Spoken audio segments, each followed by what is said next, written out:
ನಾನು ಆವಾಗಲೇ ಹೇಳಿದಾಗೆ ಮಕ್ಕಳಿಗೆ ಸಂಸ್ಕಾರ ಮನೆಯಿಂದ ಶುರು ಆದ್ರೂ ಕೂಡ ಸಮಾಜದಲ್ಲೆಲ್ಲ ಮಹಿಳೆಯರನ್ನು ಒಳಗೊಂಡು ಪ್ರತಿಯೊಬ್ಬರಿಗೂ ಚಿಕ್ಕ ವಯಸ್ಸಿನಿಂದ ಹಿಡಿದು ಎಲ್ಲ ಹಿರಿಯ ವಯಸ್ಸಿನವರೆಗೂ ಸಂಸ್ಕಾರವನ್ನು ಕೊಡತಕ್ಕಂಥದ್ದು ನಮ್ಮ ಮಠಗಳು.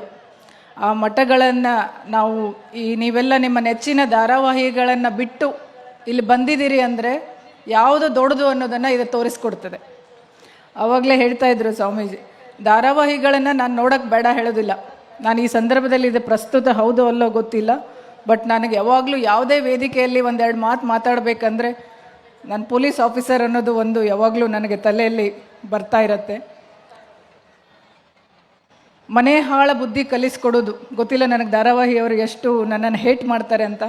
ಮನೆ ಹಾಳ ಬುದ್ಧಿಯನ್ನು ಕಲಿಸ್ಕೊಡುವಂಥ ಧಾರಾವಾಹಿಗೆ ಎಷ್ಟು ಎಡಿಕ್ಟ್ ಆಗಿದ್ದೀರಿ ಅಂದರೆ, ಹಿಂದಿನ ಬಾಗಿಲಿಂದ ಕಳ್ಳ ಬಂದು ಮನೆ ಕಳ್ಳತನ ಮಾಡ್ಕೊಂಡು ಹೋದ್ರೂ ಗೊತ್ತಾಗಿರಲ್ಲ. ಆಗಿದೆ ಉದಾಹರಣೆ. ಮಕ್ಕಳಿಗೆ ಓದ್ರಿ ಅಂತ ಕೂರಿಸೋದು, ನೀವು ಧಾರಾವಾಹಿ ನೋಡೋದು, ಹೆಂಗೆ ಕಾನ್ಸಂಟ್ರೇಷನ್ ಮಾಡೋಕ್ಕಾಗತ್ತೆ ಮಕ್ಕಳಿಗೆ? ನೀವು ಒಂದು ವಚನದ ಬುಕ್ಕನೋ ಒಂದು ಕಾದಂಬರಿಯೇನೋ ಹಿಡ್ಕೊಂಡು ಕೂತ್ಕೊಳ್ಳಿ ಅವ್ರ ಮುಂದೆ. ನೀವು ಪಾಠ ಹೇಳ್ಕೊಡ್ಬೇಕು ಅಂತಲ್ಲ. ನೀವೇನು ಮಾಡ್ತೀರಿ? ಮಕ್ಕಳು ಹೇಳಿದ್ದನ್ನೇ ಯಾರೂ ಕೇಳಿ ಕಲಿಯೋದಿಲ್ಲ. ನಾವು ಹೆಂಗೆ ನಡ್ಕೋತೀವಿ ನಮ್ಮನ್ನು ನೋಡಿ ಕಲಿತಾರೆ ಮಕ್ಕಳು. ಈ ಸಮಾಜದಲ್ಲಿ ಏನು ನಮ್ಮ ಮಠಗಳು ಹೇಗೆ ನಡ್ಕೋತವೆ ಅನ್ನೋದನ್ನು ನಾವೆಲ್ಲ ಹೆಂಗೆ ನೋಡಿ ಕಲಿತೀವಿ, ಅವರ ಆಧ್ಯಾತ್ಮಿಕತೆಯನ್ನು ನಾವು ಹೆಂಗೆ ಕಲ್ಕೋತೀವಿ, ಹಾಗೇನೆ ಮಕ್ಕಳು ಮನೆಯಲ್ಲಿ ನಮ್ಮನ್ನು ನೋಡಿ ಕಲಿತಾರೆ.